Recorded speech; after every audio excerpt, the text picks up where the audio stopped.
నిన్న ఆర్బీఐ అంటే reserve bank of India ఇచ్చినటువంటి నివేదికతో నిజాలన్నీ కూడా బయటకు వచ్చాయి, అబద్ధాలన్నీ కూడా తేలిపోయినాయి.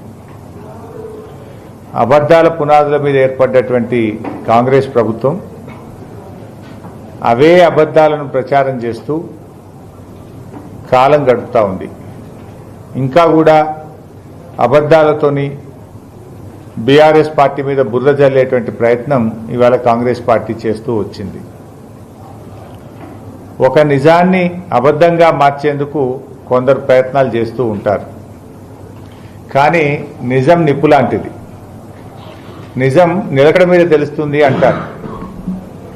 కొంత ఆలస్యంగానైనా నిజం బయటకు వస్తుంది, వాస్తవాలు ప్రజలకు అర్థమవుతాయి, నిజం అందరి కళ్ళు కూడా తెరిపిస్తుంది. నిన్నగాక మొన్న రిజర్వ్ బ్యాంక్ ఆఫ్ ఇండియా ఇచ్చిన నివేదికలో 10 ఏళ్ల తెలంగాణ అభివృద్ధిపై కాంగ్రెస్ మంత్రులు ముఖ్యమంత్రి రేవంత్ రెడ్డి గారు చేస్తున్న దుష్ప్రచారం అంతా కూడా శుద్ధ తప్పు అని తేలిపోయింది. తెలంగాణ దివాలా దివాలా అంటున్నటువంటి వారికి reserve bank of India report చెంపపెట్టు లాంటిది. ఇది ఆర్బీఐ ఇచ్చినటువంటి report. Reserve bank of India ఇది మేం చెప్పిందో, బీఆర్ఎస్ పార్టీ చెప్పిందో, మేము అధికారంలో ఉన్నప్పుడు చెప్పిందో కాదు. ఈ దేశం యొక్క ఆర్థిక వ్యవస్థను నడిపిస్తున్నటువంటి reserve bank of India report ఇది. ఆర్బీఐ రిపోర్టు ఈరోజు మీ ముందు ఉంచుతున్నాం. అంటే సంపదను సృష్టించడమే కాదు, దాన్ని రెట్టింపు చేయడం ఎలాగో బీఆర్ఎస్ పాలనలో యావత్ దేశానికి చాటి చెప్పిండ్రు ముఖ్యమంత్రి కేసీఆర్. 10 ఏళ్లలో ప్రతి రంగాన్ని కేసీఆర్ గారు అభివృద్ధి పథంలో పరుగులు పెట్టించారని ఆర్బీఐ విడుదల చేసినటువంటి హ్యాండ్ బుక్ ఆఫ్ స్టాటిస్టిక్స్ 2024 నివేదికలోని గణాంకాలు కళ్లకు కట్టినట్టుగా మనకు చెప్తా ఉన్నాయి. 10 ఏళ్ల కేసీఆర్ పాలనలో జీఎస్డీపీ ఎలా పెరిగింది, తలసరి ఆదాయం ఎలా పెరిగింది, సాగు విస్తీర్ణం ఎంత పెరిగింది, వ్యవసాయ రంగం ఎంత అభివృద్ధి జరిగింది, అటవీ విస్తీర్ణం ఎంత పెరిగింది, క్యాపిటల్ ఎక్స్పెండిచర్ ఎంత పెరిగింది, ఉపాధి అవకాశాలు ఎలా గ్రామీణ ప్రాంతాల్లో పట్టణ ప్రాంతాల్లో ఎంత మెరుగ్గా పెరిగాయి అనేటువంటిది ఇవాళ ఆర్బీఐ గణాంకాలు కుండబద్దలు కొట్టినట్టుగా స్పష్టంగా చెప్తున్నాయి. అంటే తెలంగాణ రికార్డు సృష్టించినటువంటి అభివృద్ధిని ఆర్బీఐ నివేదిక ఈ దేశానికి, ముఖ్యంగా మన రాష్ట్ర ప్రజలందరికీ కూడా తెలియజెప్పడం జరిగింది. కేసీఆర్ ఘనతకు, తెలంగాణ 10 ఏళ్ల అభివృద్ధికి ఇంతకు మించిన సాక్ష్యం, ఇంతకు మించిన తార్కాణం ఇంకేముంటుంది అని నేను అంటా ఉన్నా. తెలంగాణ దివాలా రాష్ట్రం కాదు, దివ్యంగా వెలుగుతున్న రాష్ట్రం అని తేలింది. అధికారంలోకి రాగానే కాంగ్రెస్ పార్టీ ఏదో అప్పుల కుప్ప అని రాష్ట్రం యొక్క పరువును దిగజార్చే ప్రయత్నం చేసిండ్రు. పాము కాటేస్తోడు పాము కాటికే బలైంది అన్నట్టు తాము తీసుకున్న గోతిలో కాంగ్రెస్ పార్టీ తామే పడ్డది. కుటుంబ యజమాని దివాలా అని మాట్లాడితే ఆ కుటుంబానికి సమాజంలో పరపతి ఉండదు.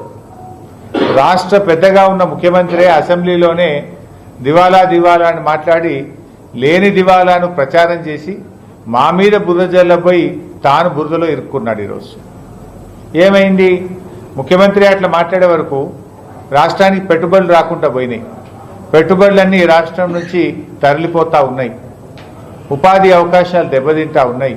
రియల్ ఎస్టేట్ రంగం కుదేలైపోయింది. అంటే ఒక అబద్ధపు ప్రచారాలతోని ప్రతిపక్షం మీద బురద జల్లబోయి రాష్ట్రాన్ని దెబ్బతీసినారు, రాష్ట్ర ప్రగతిని దెబ్బతీశారు, రాష్ట్రం యొక్క ఔన్నత్యాన్ని దెబ్బతీసినారు. అభివృద్ధి చెందుతున్న రాష్ట్రాన్ని, పురోగమనంలో ఉన్నటువంటి రాష్ట్రాన్ని తిరోగమనంలోకి ఇవాళ రేవంత్ రెడ్డి గారు మార్చడం జరిగింది. 7 లక్షల కోట్లు 7 లక్షల కోట్లు అని చెప్పి దుష్ప్రచారం చేసిండ్రు. అసెంబ్లీ వేదికగా తప్పుడు ప్రచారం చేసిండ్రు. కానీ ఇవాళ ఆర్బీఐ రిపోర్ట్తోని అవన్నీ కూడా పటాపంచలైపోయినాయి. ఆ రోజు కాంగ్రెస్ పార్టీ ముఖ్యమంత్రి మీరందరూ కూడా చూస్తున్నారు టీవీల్లో 7 లక్షల కోట్లు అప్పయిందని, మంత్రులు, ముఖ్యమంత్రి పదే పదే చెప్పిన దాన్ని 10 సార్లు చెప్తే ప్రజలు నమ్ముతారన్నట్టు ఒక గోబల్స్ ప్రచారం చేసినారు. కానీ అది ఆర్బీఐ నివేదికలో ఎంత స్పష్టంగా ఉంది. 2014-15 కంటే ముందే 72,658 కోట్లు అప్పటి కాంగ్రెస్ ప్రభుత్వం అంటే గత ప్రభుత్వాలు తెలంగాణకు అప్పులను మనకు వారసత్వంగా ఇచ్చారు. 72,658 కోట్లు రాష్ట్ర అప్పు అయితే అది కాకుండా కొన్ని గ్యారంటీల రూపంలో కూడా మనకు అప్పులను ఇచ్చిపోయింది గత ప్రభుత్వం.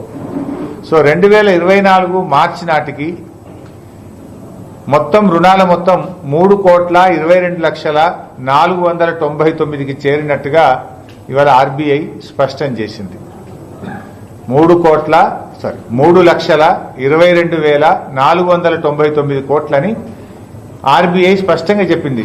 3,22,499 crores. ఇది end of 2024 March financial year 2024 ఆర్థిక సంవత్సరం ముగిసే నాటికి యాక్చువల్గా 72,658 కోట్లు ఉమ్మడి ఆంధ్రప్రదేశ్ నుంచి వారసత్వ అప్పు.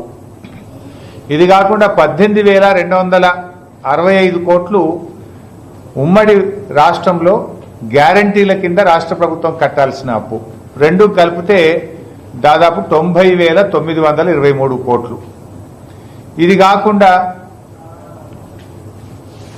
మరో 15,000 కోట్లు మార్చిలో ఈ రాష్ట్ర ప్రభుత్వం తీసుకున్న అప్పు కూడా ఉన్నదట్లా. అది కూడా కలిపితే 106,041 కోట్లు. కొత్తగా వచ్చిన కాంగ్రెస్ ప్రభుత్వం మార్చి 2024లో తీసుకున్నది 15,118 కోట్లు. మొత్తం కలిపితే 1,06,041 కోట్లు. అంటే రాష్ట్రం బీఆర్ఎస్ ప్రభుత్వం ఏర్పడే నాటికి ఉండే అప్పు ఒకటి. ఈ 2024 ఆర్థిక సంవత్సరం ముగిసే లోపు, ఎందుకంటే డిసెంబర్ 7న రేవంత్ రెడ్డి ప్రమాణ స్వీకారం చేసిండు. డిసెంబర్ 7 నుంచి మార్చి 31, 2024 వరకు దాదాపు 4 నెలలు కాంగ్రెస్ పాలనలో చేసిన అప్పు 15,000 కోట్లు. ఈ 15,000 4 నెలల కొత్త కాంగ్రెస్ ప్రభుత్వం చేసిన అప్పు గత కాంగ్రెస్ అంటే గత ఉమ్మడి రాష్ట్రంలో ఈ రాష్ట్రానికి వారసత్వంగా వచ్చింది 90,923 కోట్లు.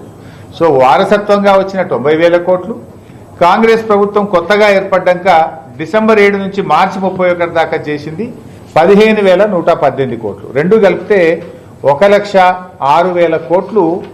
ఇది గత ప్రభుత్వాలు కొత్త కాంగ్రెస్ ప్రభుత్వం కలిపి చేసినటువంటిది. ఈరోజు టోటల్ అవుట్ స్టాండింగ్ ఎంత ఉంది మన రాష్ట్రంది? రిజర్వ్ బ్యాంక్ చెప్పిన దాని ప్రకారం ఇక్కడ నేను చెప్తుంది కాదు, 3,89,673 ఏమో స్టేట్ లైబిలిటీ. గ్యారంటీస్ కు సంబంధించి 38,867. మొత్తం కలిపితే 4,28,540 కోట్లు. సో ఈ 4,28,504 నుంచి 1,06,000 తీసేస్తే నెట్ 10 ఏళ్ల బీఆర్ఎస్ హయాంలో జరిగిన అప్పెంత? 3,22,499 కోట్లు. మొత్తం బీఆర్ఎస్ హయాంలో 10 ఏళ్ల పాలనలో ఆర్బీఐ రిపోర్టు ప్రకారం చేసిన అప్పు 3,22,499 కోట్లు. ఇది నా మాట కాదు, ఆర్బీఐ మాట. మరి వీళ్ళు ఏం ప్రచారం చేస్తుండ్రు? 7 లక్షల కోట్లు చేసిండ్రు, 7 లక్షల కోట్లు చేసిండ్రని ఈరోజు బీఆర్ఎస్ మీద దుష్ప్రచారం చేస్తున్నారు. ఇవాళ నేను చెప్పుడు నువ్వు చెప్పుడు కాదు కదా. ఈ దేశ ఆర్థిక వ్యవస్థను నడిపించే వ్యవస్థ reserve bank of India. Reserve bank of India చెప్పింది. రిజర్వ్ బ్యాంక్ ఆఫ్ ఇండియా లెక్కల ప్రకారంగా 10 ఏళ్ల బీఆర్ఎస్ పాలనలో ఉన్నటువంటి అప్పు 3,22,499 కోట్లు మాత్రమే. కానీ మీరేం చేస్తుండ్రు? డబల్ కంటే ఎక్కువ 7 లక్షల కోట్లు అయిందని చెప్పి గోబల్స్ ప్రచారం చేస్తుండ్రు. ఆ గోబల్స్ అంటేనే బతుకుంటే మీ ప్రచారాన్ని చూస్తే ఆత్మహత్య చేసుకుంటుండే కావచ్చు. ఇప్పటికైనా ఇలాంటి విష ప్రచారం చేయడం మానుకోవాలని కాంగ్రెస్ ముఖ్యమంత్రిని, మంత్రుల్ని మేము హెచ్చరిస్తా ఉన్నాం. ఎందుకంటే మీ 6 గ్యారంటీలు అమలు చేయచేతగాక అడ్డగోలు హామీలిచ్చి ప్రజలకు బాండ్ పేపర్ల మీద నమ్మించి దేవుళ్ల మీద ఒట్లు పెట్టి అధికారంలోకి వచ్చి ఇలా ప్రజల్ని మోసం చేస్తున్నారు. సో తమ గ్యారంటీలు ఎగబెట్టడానికో తమ వైఫల్యాల్ని కప్పుపుచ్చుకోవడానికో లేని అప్పులను ఉన్నట్టుగా దుష్ప్రచారానికి మీరు పాల్పడతా ఉన్నారు.